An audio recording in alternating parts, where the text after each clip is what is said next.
Praise the lord. మన ప్రభు అయిన యేసుక్రీస్తు నామమున మీ అందరికీ కూడా శుభాభివందన తెలియజేస్తున్నాను. మహోన్నతుని వాక్కు అనే శీర్షికలో భాగంగా ఈ దినాన 6వ కీర్తనను మనం జ్ఞాపకం చేసుకుందాం. ఈ కీర్తనను కూడా దావీదు రాస్తున్నట్లుగా బైబిల్లో మనం గమనించవచ్చు. దావీదు బహు అనారోగ్య పరిస్థితుల్లో ఉన్నప్పుడు, తాను తీవ్రమైన కష్ట పరిస్థితుల్లో ఉన్నప్పుడు దేవుని కృపను కోరుకుంటూ దేవుని సన్నిధిలో పశ్చాత్తాపడి దేవుని సన్నిధిలో చేస్తున్న ప్రార్థనగా ఇది కనపడుతుంది. తాను కష్టతరమైన పరిస్థితుల్లో ఉన్నప్పుడు దేవుని సన్నిధిలో చేసిన ఆర్తధ్వనిగా ఈ కీర్తనను మనం ఆలోచించవచ్చు. అయితే ఈ కీర్తనను జాగ్రత్తగా ధ్యానం చేయగలిగినప్పుడు అనేక పాఠాలు మనకు నేర్పిస్తూ ఉంటుంది. మొదటి 3 వచనాల్లో దావీదు మాట్లాడుతూ అంటాడు, యెహోవా నీ కోపము చేత నన్ను గద్దించొద్దు, నీ ఉగ్రతతో నన్ను శిక్షించొద్దు అని మాట్లాడడం మనం చూడొచ్చు. నా ప్రాణం బహుగా అదురుచున్నదని 3వ వచనంలో కూడా మాట్లాడుతూ ఉంటాడు. అయితే మొదటి 3 వచనాల్లో దావీదు చేస్తున్న పని ఏంటయ్యా అంటే, తన పాపానంతటిని కూడా దేవుని సన్నిధిలో ఒప్పుకుంటూ, ఒకవేళ తాను పడుతున్న ఇబ్బందులకు గల కారణం, తాను పడుతున్న అనారోగ్యానికి, తాను వెళుతున్న కష్టతరమైన పరిస్థితులకు గల కారణం తాను పాపమేమో అని దేవుని సన్నిధిలో నిశ్చయించుకుని దేవుని సన్నిధిలో పశ్చాత్తాపడుతూ దావీదు అడుగుతున్న విషయంగా కనపడుతుంది. దేవుని కనికరం కోసం అతడు పెడుతున్న మొరగా మనం చూడొచ్చు. తండ్రి, నీ కోపముతో నన్ను గద్దించొద్దు, నీ కనికరముతోటే నన్ను సరిచేయడానికి నన్ను ప్రయత్నం చేయ ప్రభా అని మాట్లాడుతూ ఉంటాడు. దేవుని కోపంతో కాకుండా కనికరముతో గద్దించమని మాట్లాడి మనం చూడొచ్చు. నా ఎముకలన్నీ అదిరిపోతున్నాయి, నా ప్రాణం బహుగా అదురుచున్నదనే మాట అంటాడు. ఈ 3 వచనాల్లో మనం అర్థం చేసుకోగలిగిన విషయం ఏంటయ్యానంటే, ఒకవేళ మన పరిస్థితుల్లో మన అనారోగ్యాలు అనిపిస్తున్నా, మన తప్పులను బట్టి, మనం చేతులారా చేసిన పాపాన్ని బట్టి, తెలిసి తెలియక చేసిన తప్పిదాలను బట్టి మనం ఒకవేళ ఈ రోజున కష్టతరమైన పరిస్థితులు గుండా వెళుతూ ఉంటే, దేవుని సన్నిధిలో దావీదు మనకి నేర్పిస్తున్న పాఠం ఏంటో తెలుసా?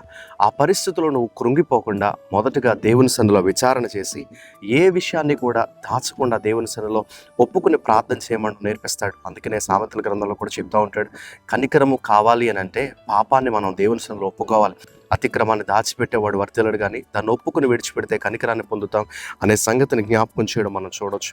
అటు తర్వాత 4-7 వచనాలు మనం చదవగలిగినప్పుడు 4-7 వచనాల్లో చెప్తాడు, మరణ ఛాయలో దావీదు ఉన్నప్పుడు రాత్రంతా కన్నీళ్లతో తన పడకను తడుపుతడం మనం చూడొచ్చు. 6వ వచనం, నేను మూలుగుతూ అలసి ఉన్నాను, ప్రతి రాత్రి కన్నీరు విడుచుచు నా పరుపు తేల చేయుచున్నాను, నా కన్నీళ్ల చేత నా పడక కొట్టుకుని పోవచ్చున్నది అనే మాట అంటాడు.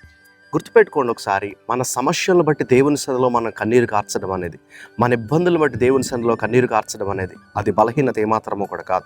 చాలాసార్లు అయ్యో ఏమీ చేతగాని వారి వలె మనం ఏడుస్తున్నట్లుగా లోకానికి కనిపించినా, ఏమీ చేయలేని వారి వలె లోకానికి కనిపించినప్పటికీ దావీదు మన జ్ఞాపకం చేస్తున్న మాట ఏంటో తెలుసా? మనం గుర్తుపెట్టుకోవాల్సిన విషయం ఏంటయ్యానంటే, నీ సమస్యను బట్టి, నీ ఇబ్బందిని బట్టి, నీ కష్టాన్ని బట్టి, నీ పోరాటాన్ని బట్టి దేవుని సన్నిధిలో నువ్వు కార్చే కన్నీరు ఎప్పుడూ కూడా నీ చేతగాంతనం కాదు, అది గొప్ప శక్తివంతమైన ప్రయత్నంగా కనపడతా ఉంటుంది.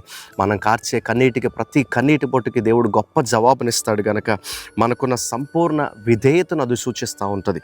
కిందకి మనం చదువుకుంటూ వెళితే, ఇక ఆఖరికి మనం 7-9 వచనాల వరకు చదువుకుంటూ వెళితే దావీదు అంటాడు, నా బాధ చేత నా కన్నులు గుంట పడిపోయినట్లుగా మాట్లాడుతూ నా రోదన ధ్వని దేవుడు విన్నాడు అనే విషయాన్ని కూడా తెలియజేస్తాడు. 9వ వచనంలో యెహోవా నా విన్నపం ఆలకించాడు అని అంటాడు.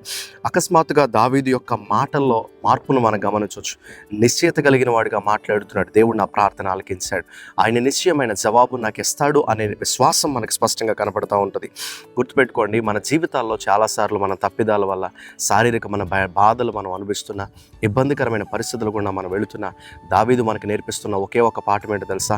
ఆయన సన్నిధికి వెళ్ళి మన అతిక్రమములన్నీ కూడా ఒప్పుకొని, మన ప్రతి పాపాన్ని కూడా ఒప్పుకొని దేవుని సన్నిధిలో కన్నీరు కార్చి మనం ప్రార్థన చేయగలిగినప్పుడు దేవుడు ఖచ్చితంగా మన ప్రార్థన ఆలకించి అద్భుతమైన విజయాన్ని ఇవ్వగలుగుతాడు.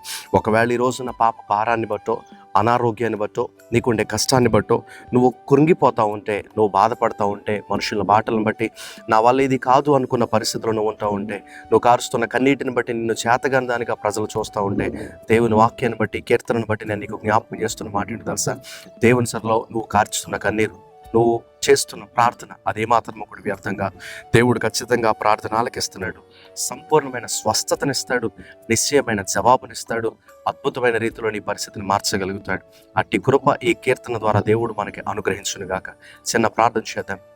పరిశుద్ధుడ, ప్రేమ కలిగిన మా తండ్రి, ఈ 6వ కీర్తన ద్వారా మేము నేర్చుకుంటున్నాం. దావీదు తన ఇబ్బందికరమైన పరిస్థితుల్లో ఉన్నప్పుడు, అనారోగ్య పరిస్థితుల్లో ఉన్నప్పుడు, తన ప్రాణం అదిరిపోతున్నట్లుగా తాను బలహీనతతో ఉన్న పరిస్థితుల్లో నీ సన్నిధిలోకి వచ్చి అతడు చేసిన ప్రతి తప్పిదాన్ని కూడా పశ్చాత్తాపడి ఒప్పుకుంటూ కన్నీరు గార్చినప్పుడు తన ప్రార్థన ఆలకించి అద్భుతాన్ని జరిగించాం.